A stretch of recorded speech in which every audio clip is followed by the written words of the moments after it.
A 60-year-old worshiper at a Kentucky Christian church died after being bitten by a rattlesnake that he was handling as part of a religious ritual.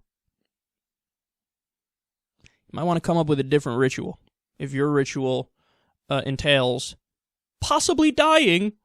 So Raw Story reports on this. They say, the Bell County Sheriff's Office reported that John David Brock was bitten during Sunday morning services at the Mossy Simpson Pentecostal Church.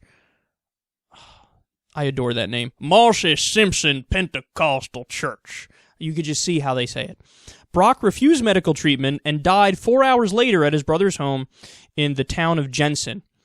So, of course, there's a reason why he said no to the treatment. Because according to Mark 16:18 in the Bible, it says the following: they will pick up snakes with their hands, and when they drink deadly poison, it will not hurt them at all. They will place their hands on sick people, and they will get well. Oh boy. So, direct passage from the Bible that says, hey, if you're a good Christian, you could pick up the snakes with your bare hands. Doesn't matter how venomous they are, poisonous they are, how quickly you'll die if they bite you. Pick them up with your bare hands, drink the deadly poison, and it won't hurt you because you're a good Christian. So you can do that, you're going to be fine. And then you could also cure sick people after you play with the deadly snake. Stop and think for a second. Imagine if children tried to explain to you that same logic when they're playing with snakes in the garden or some shit when they're young and they don't know what the fuck they're doing. So you see your kid playing with a snake, you go up to your kid's like, it's okay. Because if I play with the deadly snake and I drink the poison, it'll make me immune to the poison, and then I can cure other people. You'd be like, you silly bitch. That's not the way the world works. Sit down while I teach you a lesson. Go to timeout. What are you doing? But when it's religion, see, with religious beliefs, you have to put them on a pedestal. If you criticize those beliefs, you're a bigot. So you got to put them on a pedestal and say, nobody can question religion in any way, shape, or form, because if you do, you're wrong by definition, because those beliefs, by definition, are outside of the realm of the skeptical. You cannot question them like you would question any other beliefs. Wrong.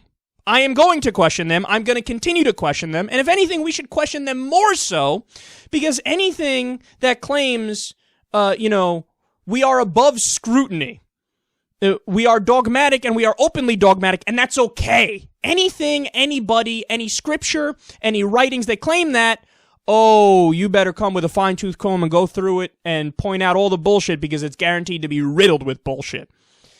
Look, this is actually a really sad story when you think about it, because a guy died because he believed literally in a passage from the Bible. So my message to everybody is, regardless of what religion you're in, okay, don't believe a literal interpretation. It's not true. It's not real. We live in an age of reason and science and enlightenment. Okay, we've been able to cure various diseases with vaccines, and antibiotics help fight bacterial issues and whatnot. We've come so far in so many ways. We're more open-minded now. We're more intelligent now than we used to be. To look at something that was written thousands of years ago in the desert and say, yes, factual. You're wrong if you think that. I want to be kind to you. I want to be nice to you, but I have to tell you straight up and respect you intellectually. You're incorrect if you believe that. So to all the fundamentalist Muslims, for example, you're not getting 72 virgins when you die. If you blow yourself up with the vest and you go after the infidels, you're doing nothing but being a really shitty person on this planet. Okay, there is no afterlife that we know of. There's no evidence of it. You're not going to get the virgins. You might think you're going to get the virgins, but you're not going to get the virgins. It's just written down in your book that you happen to believe, but there's no reason to believe in that book. To the Christians, you believe shit like this, and you believe, gay people, fuck gay people. We're going to stone them. They should go to hell. They're wrong. They're sinning. But that's not true. It's in the same book as a book that says 7-headed dragons exist and that the world is flat.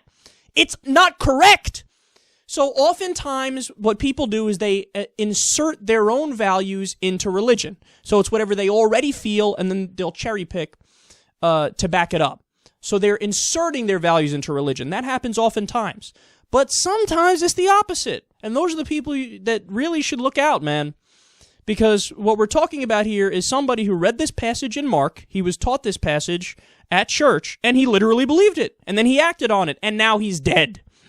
So let's not act on any irrational and untrue beliefs.